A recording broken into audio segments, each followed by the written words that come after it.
All right, guys, we're going to be covering knife defense. Now, the knife is the most dangerous weapon in the street. And probably, I've done some gun defense videos, but knife is really what I've focused on the most in the last couple of years. But before we start, guys, I want to thank you for, make sure to subscribe, to hit the bell.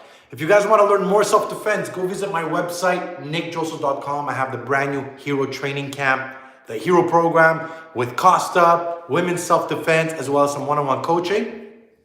As well, want to do a shout out to my boy, Vincent MMA, our moderator. That's going to be right here. So if you guys have any comments, any questions, we also have the super chat on. So you can put on the super chat. You want to leave a donation. It's cool. If not, it's all good, guys. I'm still going to do the live. I'm still going to try to answer all of your questions. And today we're going to be covering the most dangerous weapon in the street, which is knife.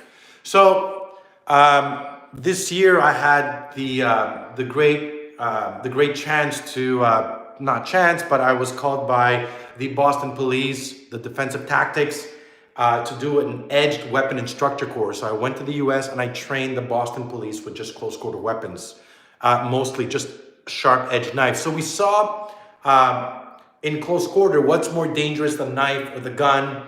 We did different drills, different exercises. Also did like this PowerPoint presentation, and I had to do some research. How dangerous is a knife in close quarter, 3 feet, 6 feet, 9 feet. And I also developed different drills to get people to explore the dynamics of being attacked with a knife. So probably the first thing I'm gonna say, right? Let's break down some myths or facts about knife defense. The first one is, I'm gonna run, right?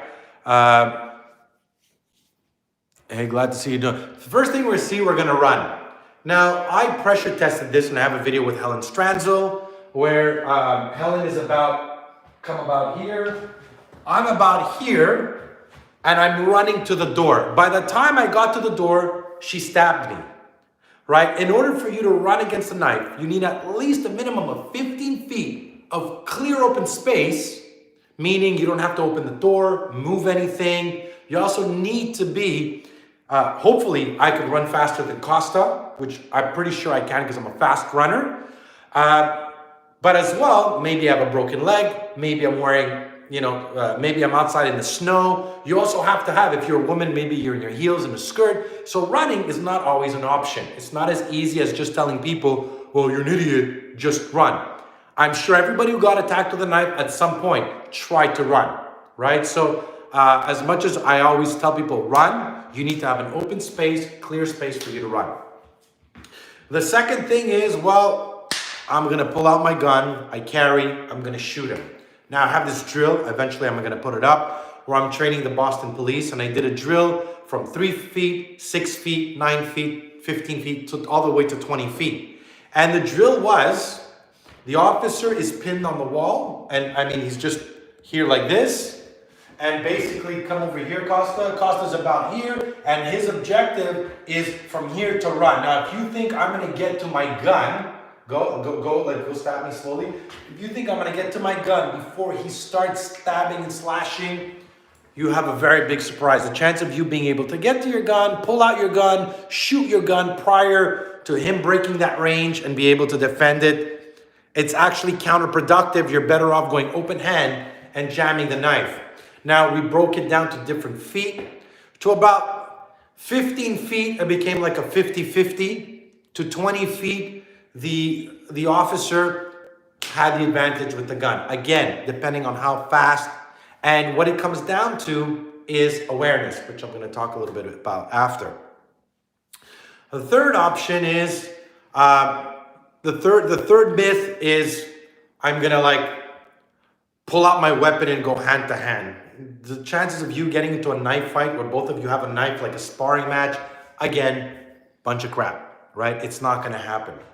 So 0.001.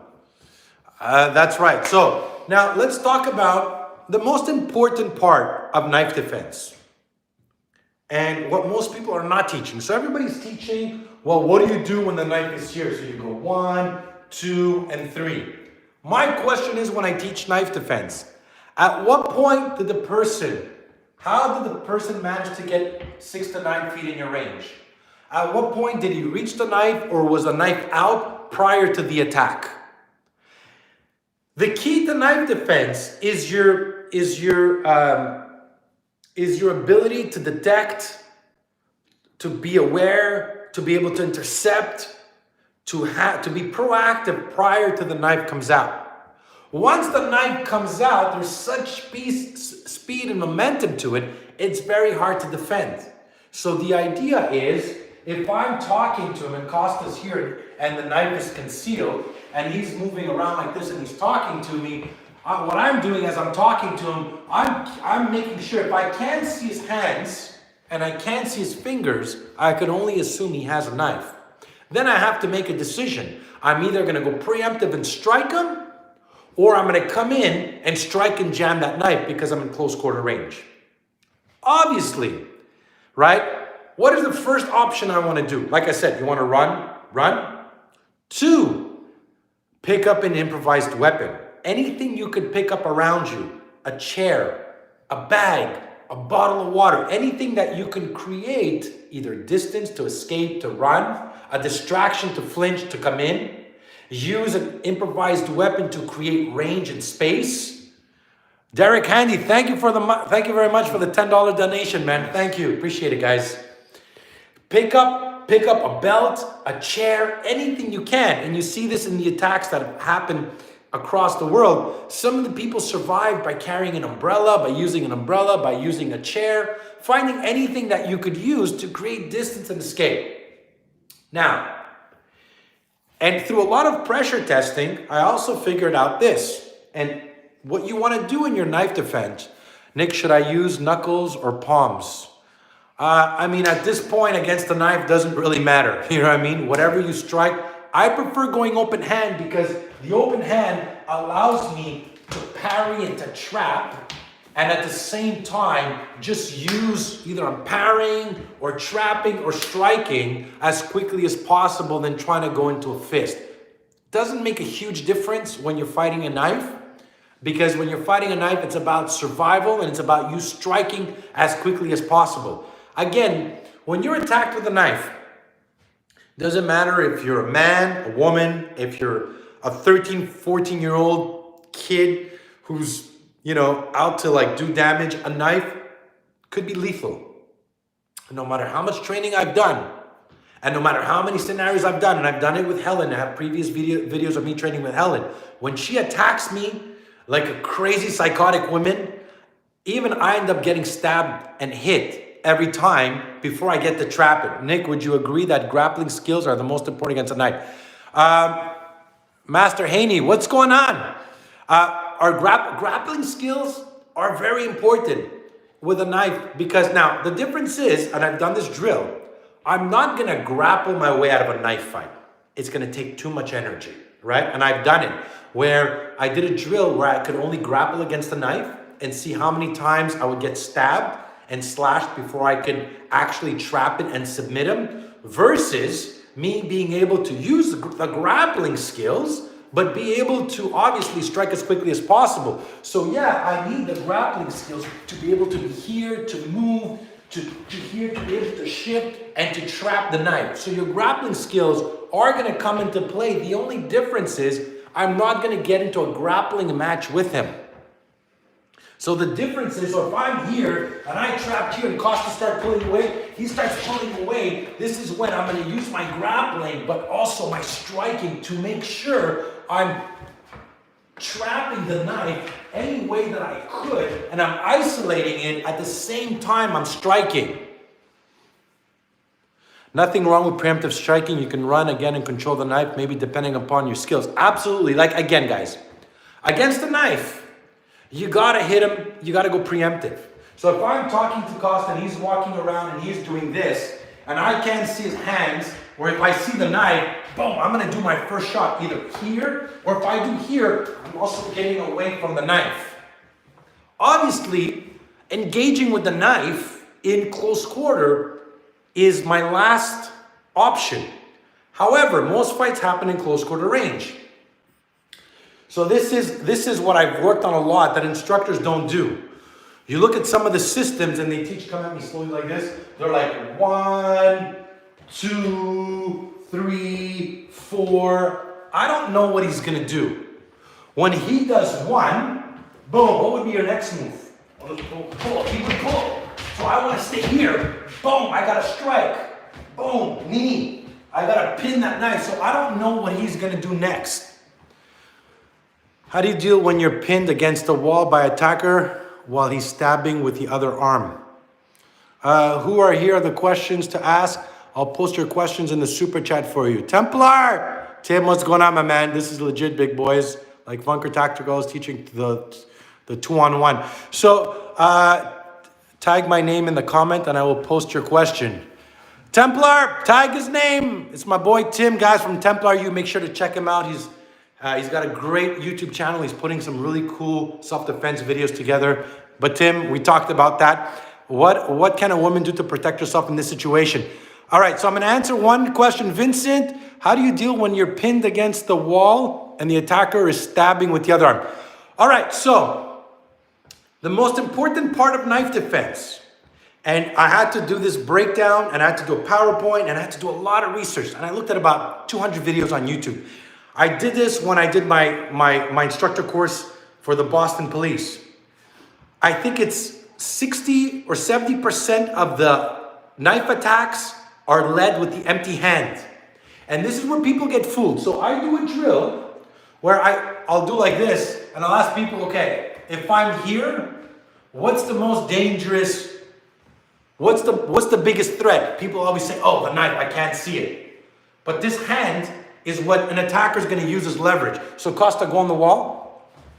Put your back there. So this arm, if I'm here and I do this, I'm going to start stabbing. This arm is what the attacker will use as leverage. Self-defense channel, $10. Thank you, my man. So this arm is what he's going to use as leverage, right? If I'm stabbing here with this hand, as much as you try to trap it, as much as you try to trap it, this arm is leverage. What he needs to do is bypass, no, the other way. So you want to push, boom, here. So just do it with one hand, Costa, push it out. This one? Yeah. Boom, there. So what I want you to do now, come over here, I'll show you. Yeah. Right, so if I'm here, put the arm here. So if you're going to grab, the idea is, if I'm here, I want to make sure I come here. Once I go here, I want to strike and I want to try to trap that knife either from the inside or the outside.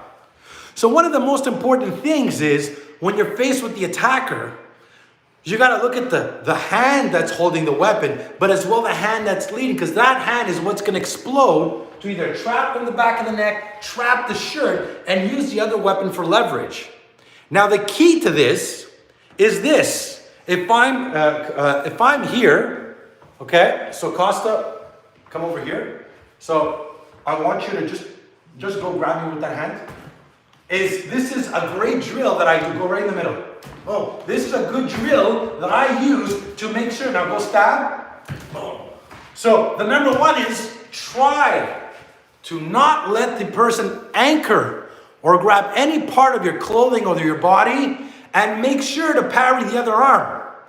After that, it's a fight. So here's what's wrong with most of the martial art systems. We're going to go slow. So go slow, Costa. So go, they teach this. 1, 2, 3. The idea that Costa will react this way every single time is impossible and slim to none. Okay? So you got to learn how to fight with action reaction in the moment. Okay? So I'm going to share with you guys one of the drills I do, and I teach this in my hero program. If you guys are interested, go visit my website, nickdrossos.com. I have the hero program, 48 video step-by-step lesson, psychology, awareness, verbal defense. I had a question. Have you ever been in a real altercation with someone? I've seen people get stabbed working in the clubs. I've never had anybody pull out a knife on me. Actually once, kind of close. But I've never had somebody actually attack me full out with a knife, like face to face. but I've been in knife fights. I've seen them. I've seen how dangerous, how fast they are. And it's not like we see them, like the guy pulls out the knife and he does this. No, attacks will last. Very important to know this.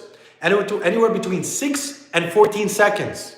That means your attacker has to break his range, come 3 to 6, 9 feet into range. The weapon has to be in or out.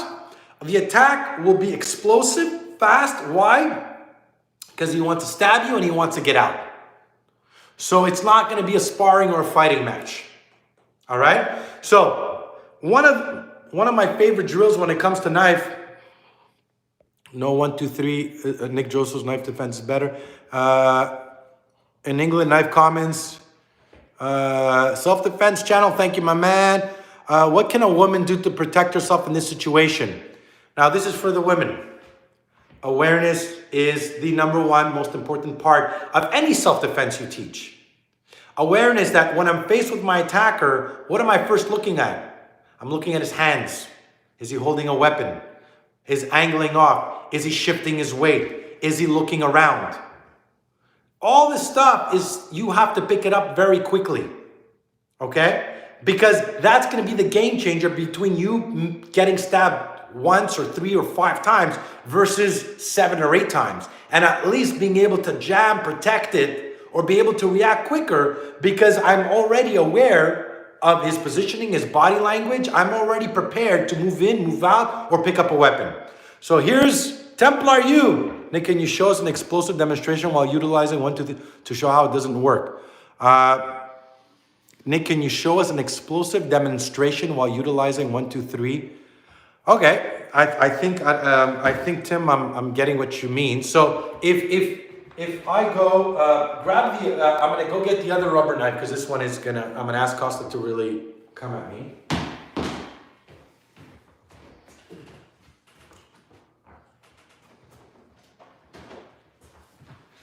So the idea in this is that most systems will teach 1,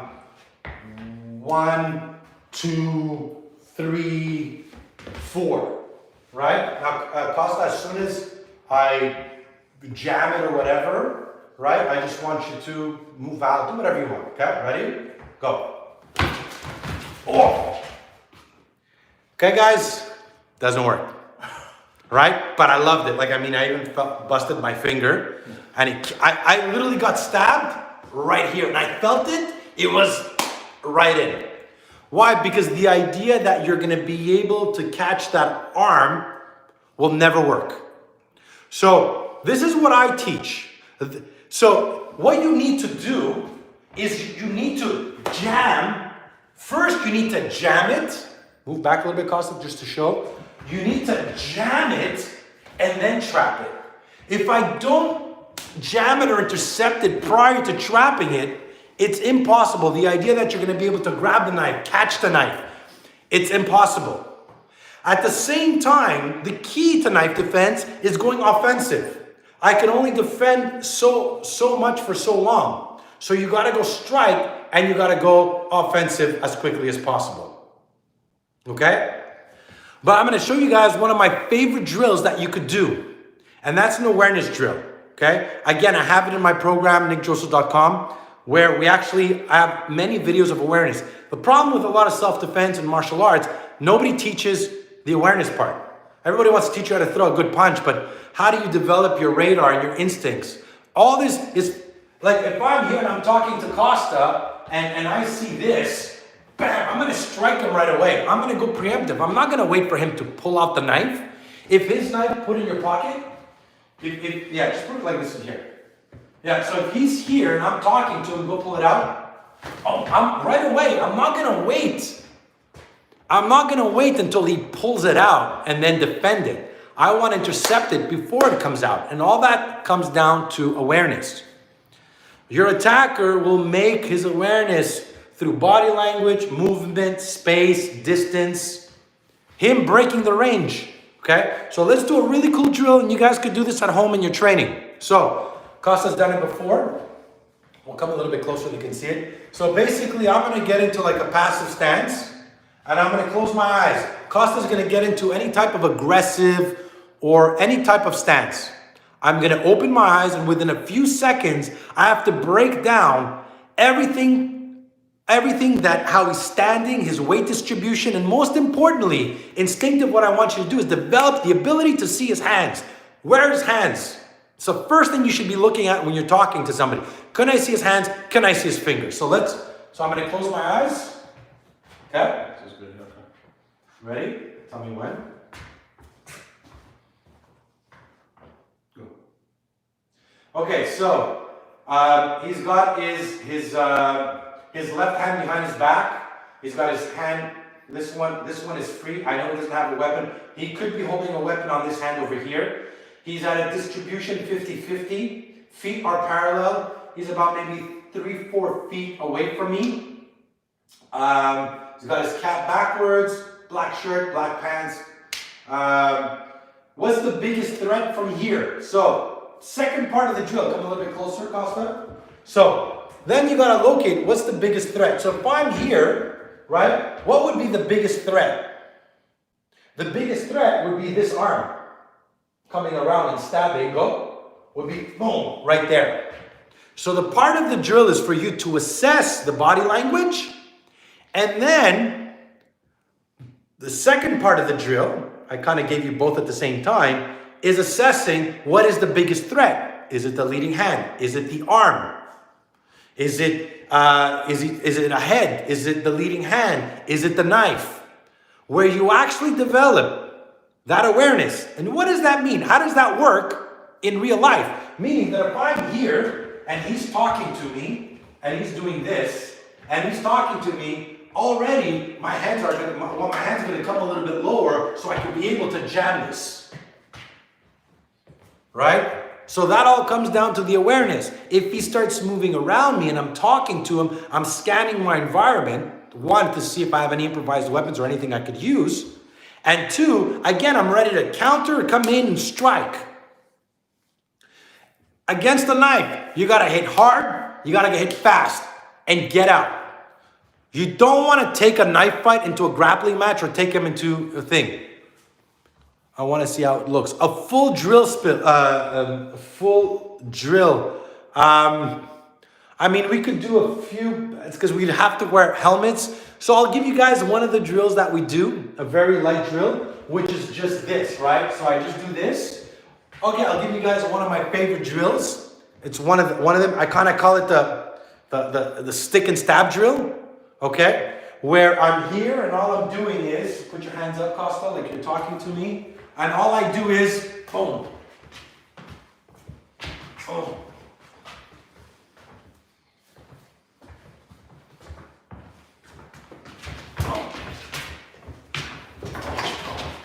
Nice, right? So this is a great drill, and I kind of use it a little bit almost like a sparring, which what I do is I grab the knife, I walk around, and I just stab and slash. Just a few seconds. Slab, stab, slab, slab, stab, slash, stab, slash, slash, stab. And what I do, I'll do this for a 3-minute round. But what I'm trying to do is I'm trying to develop the students' or the trainees' awareness to just parry and move, jam and move. Yo, man, where you get the knife. Let me see the questions. If you experience dealing with violent encounters, what happens after an event that takes place? It's better for someone to get out as quickly as possible or to wait and call the police. If you experience dealing with violent encounters, what happens after an event like that take place? Again, guys, when you see stuff like that happen, you see a stabbing, I've gotten this question, what do you do? Obviously call the police, call the ambulance, even if, because better off somebody comes. If you're gonna get involved, try to pick up a weapon, right? Don't go into straight, pick up a weapon, use it and strike. Shout out my name, bro, dude, massive fan. Mike Oxmells. Costa, have been any of these situations? Costa, have you been in any of these situations? With a knife, no. No. Yo, man, where you get the knife? This one is, these ones are in, I actually got these from Hugo Sport, but you could get them online. And thank you, by the way, AB. Should we try to run at first or do we trap? Which is safer? Great question. So, Guys, in 5 minutes, I'm going to be shutting off the live. So if you guys have any questions, leave them in the super chat because I'm going to be going off. Here's the biggest thing that people haven't figured out with knife. Your environment will play and dictate what you can and cannot do. When you pressure test stuff enough, that means when we're in close quarter, if you're in an elevator, a staircase, close quarter, you need to trap the knife. You can only parry the knife so many times. In close quarter, you need to trap it. If I have distance, then I have the option to parry, use my legs, and get out. So that only depends on the amount of space that I have. If I'm here, so go slow. If I'm here, I can only parry, but slash me for real. If I'm here, go faster, go, go. If I'm here, I can only parry so many times. I need to come in, strike, and isolate the knife. If I have space, and I'm here, this is where, I'm going to start using my legs to kick back and try to strike high, strike low, kick the knees. Right? So it depends on the distance that I have. If it's a kitchen knife, guys, just as dangerous. Nick, I live in Georgia, the United States. People have attempted to murder me twice. Advice. If you have any clothes, then throw it at his face. Anything, guys.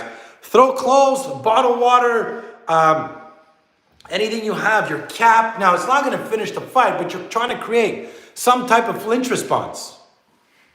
Right? Again, for somebody to attack you, like I said, he's got to come in your range. Meaning, how did he manage to get 6 to 9 feet? At what point you didn't see him? The knife has to be either out or concealed. So by the time he gets to 3 to 6 feet, your awareness should be on. That means your option to run, to pick up an improvised weapon, to be able to intercept an attack, or to strike in preemptive. Cap in the face and strike. Anything. Boom, just 1 second, enough to get a flinch response, to escape or run.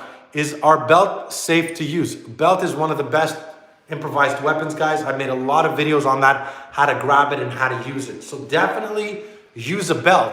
Pick up everything you can in your environment, right? There's 3 types of improvised weapons. Guys, in 3 minutes, I'm going to be going. How do you know when to stop striking till the Noxi stops attacking? Okay, another great question. When he's no longer a threat, when you've created enough space and you could run, get out. I don't want to sit there. I might knock him out and he might hit the ground. I'm not going to go on top of him, right? I'm going to strike. Once I create enough space, I'm out. Right? So when I strike, and I've seen this working in the clubs, when the person started to get heavy, I would just drop them. When I knew I was like, I struck them or I felt the body be heavy, then I knew they were done. I'm not going to carry them while I'm striking them. Drop them and get out. I'm from India, knife blade size, 1 feet. How to defend? Oh, that's a machete attack. No, 1 foot is not. But we've done, again, the only difference between a small knife and a big knife is the range. More distance to close. As well, the big machetes, swords, there's a lot more distance to close. As well, what makes it very difficult is, unlike a black bat, you can't go in with the blades of your forearms. You got to go after the hands. So you got to bridge that much more distance. You got to be that more explosive to come in and bridge that gap. So guys, Templar U, do headbutts work? Headbutts are awesome, Tim, right? Top of the head, in the facial area. Against the knife, why I like to use the headbutt is that if I'm here and I trap, I like to come in with, okay? I like to come in with my head. Because if I'm trapping with both hands, I could use my head to strike. So I look at any time I do, you're hitting with the top of the head in the facial area. So I'm using my head almost like a battering. Every time I go in, boom, I always lead, head, neck down, head down. I'm striking something as I'm going in. Jonathan, I don't know what to tell you. A lot of advice. Any advice? Yeah, man, just be aware. Be aware and that's it. So anytime you come in, you go in with the head, right? So if I'm here, and let's say I'm even here and I trap this way, I'm going to go boom, here, boom, boom. I'm always leading with the head and the hip and the whole body. In Japanese Jiu-Jitsu, they teach us to trap the knife and go for Judo Sweep. Look, I mean, it's not bad. As long as you're trapping the knife. In close quarter, you have to trap the knife. You can only parry it for so long. Okay? So trapping the knife is crucial in close quarter range. Again, you can only parry it for so long. Great stuff, bro. Any of my favorite, keep it up.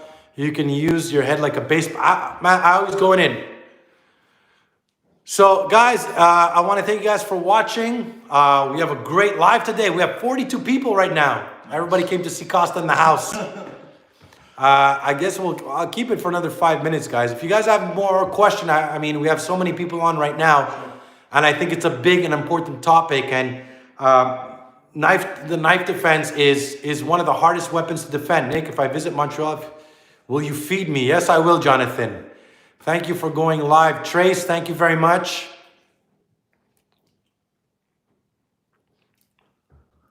Guys, yeah, so go visit my website. I have the training camp, the hero program, as well as I offer one-on-one coaching online. We forgot. I think we're going to do a giveaway, and I completely forgot about it. But what I'm going to do, I'm going to leave the giveaway in the comment box. So all 43, I'm going to leave a question in the comment. Actually, I'm going to leave it in the video. And whoever finds the answer, okay?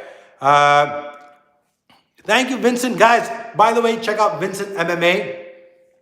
He's a co-host with me on this self-defense show. So give him some love. Check out his channel. He's got great self-defense material up there. Check it out. So I want to thank you. How do you defend against Tang Jie? Great teaching. Kalispera from Greece. Peklivianidis Elias, Dinami brother. Coach Mario, excellent tutorial, sir. Great. If you like the video, guys, if you visit Toronto, can you teach me as a Zebekio? Absolutely. That's my favorite dance. Guys, like, share the video, subscribe, hit the bell. Headbutt can potentially be like trying to crack an egg with another egg. I heard someone. No, man, it's not, because you're not hitting head to head. The idea when you're headbutting, you're hitting the facial area. I actually headbutt underneath here, underneath there. I try to smash anything I could within the face, right? You can also use it as a pressure point. The giveaway, we need a question. We need a question for the giveaway. Dr. X, Dinami. Kevlar helps. I believe Kevlar gloves are probably good. I've never used them. I should have used them when I was working in the clubs, but I've heard they've helped for sure. They're only going to protect. Kevlar gloves. So guys, what's the question? We need a question. Question for giveaway. Is Nick's, am I, no, we got to find something else, Tim. Or Macedonian. I'll say it, my great-grandmother was from Sparta, so there is some Spartan blood. You're legit, Nick. You're the best. Thank you. All right, so, I got a good one. And I said it before. What was the first self-defense, what was the first martial arts I ever did as a child? Was the first martial arts. I talk about it. What is the first one? Whoever leaves it in the comment box is going to get 1 year. Actually, no, they're going to get the hero program. They're going to get a free hero program. 48 step-by-step lessons, guys. With Costa. I'm telling you guys should go check out the reviews. They're awesome. People love these videos. Krav Maga, no, it's not. MMA, no. Boxing, no. So it was the first martial arts. So guys, start leaving them in the comment box. Visit my website, nickjoseph.com. Maybe it's in there somewhere. You guys got to look for it. I want to thank you guys for watching. Stay safe and stand strong. Tim, my man. Thank you guys for the donations, all of you. It's cool. We don't do this for the money, but hey, it always helps. We got to make money to keep making content. And check out Templar U as well, guys. Make sure to check out Vincent MMA. Go check out, subscribe, Look at his videos. He's got MMA videos and self-defense videos. Not Cali. So guys, I'm out. Stay safe. Kung Fu, you're close. But what style of Kung Fu exactly? What style of Kung Fu? I'm out, guys.